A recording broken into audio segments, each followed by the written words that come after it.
کہنا اسمبلیاں بہ کے حضور دی امت دے مسائل حل کرو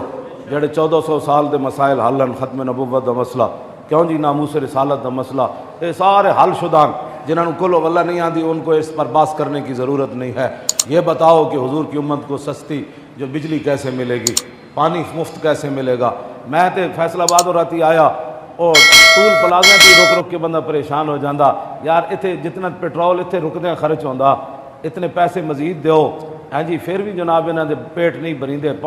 اتنے جناب پلازے اگے آؤ تو پھر پلازے اگے آؤ تو قوم کو تم نے کیا دیا ہے؟ تو وہ تو گاڑی چلاتے ہوئے بھی وہ اس کا سینہ جل رہا ہے، ابھی پیٹرول ڈالنا ہے، ابھی اتنے ٹیکس دینے ہیں، ابھی سالانہ گاڑی کا اتنا ٹیکس دینا ہے، گھر میں رہتے ہوئے بھی اس کو پریشانی ہے، یہ میں نے ایئر کنڈیشن چلایا ہے، اس کا بل ڈبل آ جانا ہے، اب میں کیا کروں گا؟ میرے بیٹے کی تنخواہ تو 25,000 ہے، وہ تو ادھر چلی جائے گی، اور میں یہ کماتا ہوں وہ تو ادھر چلا جائے گا، دکان کا کرایہ دینا ہے، اب میں کیا کروں گا؟ پھر جھوٹ بولوں گا، پھر کپڑا بیچوں گا، پھر 2 نمبر مال بیچوں گا، مہینے کے بعد کرایہ۔ اس پر بات کرو، ختم نبوت کی بات تو حل ہے۔